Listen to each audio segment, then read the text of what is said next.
بسم اللہ الرحمن الرحیم۔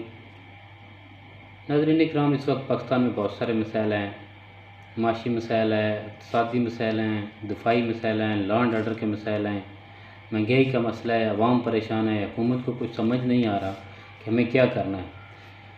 تو ناظرین اکرام، مسائل ہیں کیوں، وجہ کیا ہے؟ پاکستان کی سرزمین وہ سرزمین ہے کہ اللہ نے قرآن کے اندر جن نعمتوں کا ذکر کیا ہے وہ ساری کی ساری نعمتیں اس ملک میں موجود ہیں، افرادی قوت موجود ہے، ہنر موجود ہے، اس کے باوجود مسائل ہیں۔ مسائل کیوں ہیں ناظرین اکرام؟ مسائل دو قسم کے ہوتے ہیں۔ ایک مسائل وہ ہوتے ہیں جو قدرتی طور پر ہوتے ہیں، بالفرض کسی آفت کا آ جانا، کسی زلزلے کا آنا، کسی سیلاب کا آ جانا، کسی وبائی امراض کا آ جانا، یا کسی ظالم کا آپ کو نقصان پہنچانا۔ اس طرح کے جو مسائل ہوتے ہیں وہ قدرتی طور پر ہوتے ہیں، وہ انسان کے لیے ایک امتحان ہوتے ہیں، جن میں اگر انسان ثابت قدم رہتا ہے تو اللہ اس کا اجر بھی انسان کو عطا کرتا ہے۔ تو کچھ مسائل جو ہوتے ہیں وہ خود ساختہ ہوتے ہیں، جو انسان اپنے لیے خود پیدا کرتا ہے۔ بالفرض آپ کسی دیوار پہ اپنا سر ٹکراتے ہیں، ہو سکتا ہے آپ کو کچھ بھی نہ ہو، لیکن امکان ہے کہ آپ کا سر پھوٹ سکتا ہے، آپ کو تکلیف ہو سکتی ہے۔ بالفرض آپ زہر نگل لیتے ہیں تو ہو سکتا ہے آپ کو کچھ بھی نہ ہو، کیونکہ اللہ خالق قدرت ہے، زندگی اور موت تو میرے اللہ کے ہاتھ میں ہے، لیکن امکان ہے کہ زہر خانے سے آپ کی جان جا سکتی ہے۔ تو اس طرح پاکستان میں جتنے بھی مسائل ہیں وہ سارے کے سارے خود ساختہ ہیں، اس نظام کے پیدا کرتے ہیں۔ کوئی بھی مسئلہ قدرتی طور پر نہیں ہے، سارے مسائل خود ساختہ ہیں۔ تو ناظرین اکرام، جب انسان بات کر رہا ہو تو اخلاق انسانی اس سے یہ تقاضا کرتی ہے کہ آپ کو اچھی بات کرنی چاہیے، اچھے الفاظ استعمال کرنے چاہیے، اچھا لب و لہجہ استعمال کرنا چاہیے، کیونکہ اچھے الفاظ، اچھی بات، اچھا لب و لہجہ آپ کے اچھے حسب نسب اور آپ کی اچھی پرورش کا، آپ کی اچھی تربیت کا پتہ دیتی ہے۔ لیکن سچائی انسان سے یہ تقاضا کرتی ہے کہ آپ کو جو کچھ نظر آ رہا ہے آپ کو وہیں کچھ کہنا چاہیے۔ تو میں یہ ایسا کہنا تو نہیں چاہتا تھا، لیکن بامر مجبوری مجھے یہ کہنا پڑ رہا ہے کہ پاکستان کا جو نظام ہے یہ کنجر خانے کی مانند ہے، جس کا گرو فوج کا سربراہ ہے، اور ریاستی جو سیاسی جماعتیں ان کے سربراہان اس کنجر خانے کو چلانے والے وہ چیلے ہیں جو لائن میں لگے ہوئے ہیں، اور ریاستی اداروں کے افسران و اہلکاران اس کنجر خانے کے وہ اجڑے ہیں جو جتنے زیادہ ٹھمکے لگاتا ہے وہ اتنا ہی اپنے گرو اور چیلوں کا چہتا ہوتا ہے۔ اور ریاستی مافیا، چاہے وہ ڈاکٹر مافیا ہے، چاہے وہ ماسٹر مافیا ہے، چاہے وہ ذخیرہ اندوز مافیا ہے، وکیل مافیا ہے، ملاوٹ مافیا ہے، زمینوں پہ قبضہ کرنے والی مافیا ہے، چور مافیا ہے، ڈاکو مافیا ہے، اس کے علاوہ دیگر مافیا یا نام نہاد اشرافیہ ہے، تو اس کنجر خانے کو چلانے والے وہ تماشبین ہیں جو انسانیت کا خون چوس کر اس کنجر خانے کو چلا رہے ہیں۔ ناظرین اکرام، جو بھی آیا ہے اس نے اپنے رنگ ڈھنگ سے اس کنجر خانے کو چلایا ہے۔ کسی نے بھی یہ نہیں کہا کہ یہ کنجر خانہ جو ہے، یہ نظام جو ہے اس ملک کی تباہی کا اسباب ہے، اس کو ختم کر دو، نہیں، اس نے اپنے رنگ ڈھنگ سے اس کو چلایا ہے۔ اس کنجر خانے میں پہلے اگر سفیدی تھی، سفید رنگ تھا، تو اس نے کہا آف وائٹ کروا دو۔ نیا ہے تو اس نے کہا اس کنجر خانے کا ایک دروازہ ادھر، ایک دروازہ ادھر بھی نکال دو۔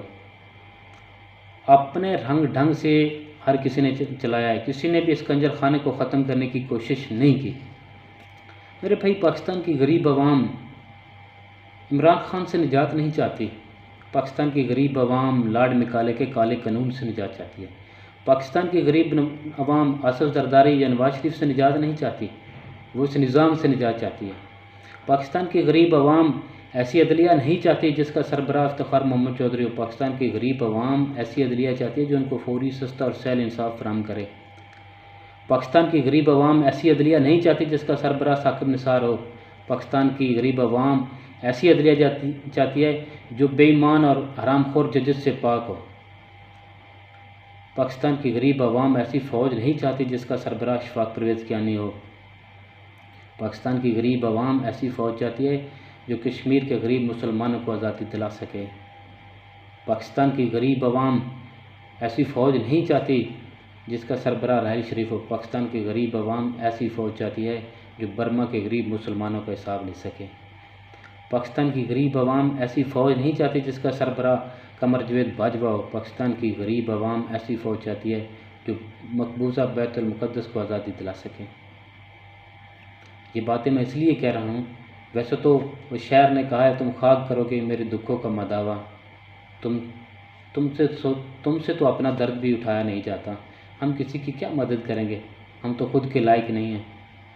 لیکن یہ باتیں میں صرف اس لیے کہہ رہا ہوں کہ جب بھی کوئی بات ہوتی ہے تو ہم اپنی چھاتی یوں چوڑی کر کے کہتے ہیں کہ جی دنیا ہماری طرف دیکھتی ہے، دنیا دیکھتی ہے کہ ہم کتنے ڈھیٹ اور نیچ ہیں، دنیا دیکھتی ہے کہ ہم کتنے لالچی اور ہوس پرست ہیں، دنیا دیکھتی ہے ہم کتنے بے حس اور بے غیرت ہیں، ہم کسی کی نفرت بھری نگاہوں کو محبت بھری نگاہیں سمجھتے ہیں، ہمیں یہ اندازہ ہی نہیں ہے کہ دنیا ہم پہ ہنستی ہے، ہمیں دنیا کی نفرت کا پتہ ہی نہیں ہے۔ میرے بھائی، یہ نظام ہی اس ملک کی تباہی کا اسباب ہے۔ آج نہ غریب کا مال محفوظ ہے، نہ جان محفوظ ہے، نہ عزت محفوظ ہے، کچھ محفوظ نہیں ہے۔ یہ نظام ہی اس ملک کی تباہی کا سبب ہے۔ بالفرض آپ بازار جاتے ہیں، بازار سے آپ نے چھری خریدی، اس کو آپ نے ایک بڑے اچھی قسم کے کاغذ میں لپیٹا، اس کو گفٹ کی طرح بنا کر آپ گھر لے آئے، گھر میں آپ نے اس کو کھولا، تو جہاں پہ گھر میں آ کر جب آپ نے اس کو کھولا تو ایسا نہیں ہے کہ آپ بازار سے چھری لے کے آئیں تو یہاں پہ اس سے قلم نکل آئے گا یا پھول نکل آئے گا، نہیں، ہرگز نہیں۔ تحفہ شیطان کے گھر سے آیا، آپ کے نام پہ آیا ہے، دروازے پہ آپ کے بھائی نے اس کو رسیو کیا ہے، گھر میں آپ کے والد صاحب نے اس کو کھولا ہے، تو ایسا نہیں ہوگا کہ شیطان کے گھر سے آنے والا تحفہ جو ہے وہ اب رحمان والا بن جائے گا۔ جو شیطان کے گھر سے آنے والا تحفہ ہے وہ شیطانی ہی ہوگا، وہ بہتری نہیں، اس میں کوئی اچھائی نہیں ہو سکتی۔ یہ نظام شیطان کے گھر سے آیا ہوا ہے، یہ نظام ہی اس ملک کی بربادی کا سبب ہے۔ یہ نظام جائے گا تو بہتری ہوگی۔ یہ نظام اس مسلم معاشرے کے حقوق کو فالو ہی نہیں کرتا، جن کا تحفظ کیسے کرے گا؟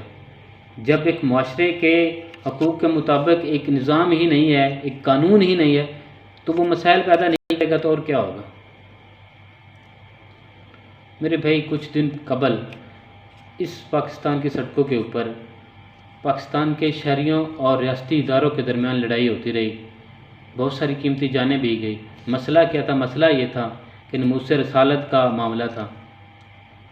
تو جو قانون، جو آئین، جو نظام اللہ کے نبی کے ناموس کا پہرا نہیں دے سکتا، اس کا تحفظ نہیں کر سکتا، وہ تیرے میرے حقوق کا تحفظ کیا کرے گا؟ بالکل یہ نظام ہی اس ملک کی تباہی کا سبب ہے۔ اگر یہ ملک لا الہ الا اللہ کے نام پہ بنا ہے تو یہاں پہ لا الہ الا اللہ والا ہی نظام ہونا چاہیے۔ جب تک لا الہ الا اللہ والا نظام نہیں آئے گا اس ملک میں بہتری نہیں ہو سکتی۔ یہ نظام اس ملک کے رہنے والوں کے حقوق کو فالو نہیں کرتا۔ آخری بات، میرے وطن کے غریبوں، یاد رکھو، یہ جو پاکستان کا نظام ہے اس کا ڈرافٹ تو ابلیس نے تیار کیا تھا، لیکن جس بندے نے اس کو اس دنیا میں لانچ کیا تھا پہلی دفعہ، وہ ایک صحابی رسول کا بیٹا تھا، یزید بن معاویہ، اور اس نظام کے ہوتے ہوئے اس نے نواسہ رسول کا حیا نہیں کیا تھا، اللہ کے نبی کے خاندان کا حیا نہیں کیا تھا، اللہ کے نبی کے خاندان کی عزت نہیں کی تھی۔ تو یہ نظام کے ہوتے ہوئے یہ یزیدی نظام تیرے میرے حقوق کا کیا تحفظ کرے گا؟ تو اس سے کون سی توقع رکھتا ہے؟ جب کفر اور اسلام کو گڈ مٹ کر کے بنایا جاتا ہے، بنانے والا نظام منافقت کا نظام ہے، یہ یزیدی نظام ہے۔ یہ یزیدی نظام جائے گا تو بہتری ہوگی، جب تک یہ نظام نہیں جائے گا بہتری نہیں ہو سکتی۔ آپ کسی فرشتے کو لا کر بٹھا دیں، بہتری نہیں ہو سکتی۔ یہ نظام جائے گا، حرام خور اس ملک کے سربراہ بننے سے رکیں گے تو بہتری ہوگی۔ یہ یزیدی نظام ہی کا خاتمہ ہی اس ملک کی بقا اور سلامتی کی ضمانت ہے۔ اگر یہ ملک لا الہ الا اللہ کے نام پہ بنایا تھا تو یہاں پہ لا الہ الا اللہ والا نظام بھی ہونا چاہیے۔ آج پاکستان کے غریبوں کا نہ مال محفوظ ہے، نہ جان محفوظ ہے، نہ عزت محفوظ ہے۔ کسی غریب کی مال، جان، عزت کچھ محفوظ نہیں ہے، کیونکہ یہ نظام اس ملک کے رہنے والوں کے حقوق کا تحفظ نہیں کرتا۔ اگر یہ تحفظ نہیں کرتا تو مسائل ہی مسائل پیدا ہوں گے۔ اس ملک کی بقا اور سلامتی کی ضمانت یہی ہے کہ یہاں لا الہ الا اللہ والا نظام جو وہ لایا جائے تو مسائل جو از خود ختم ہو جائیں گے۔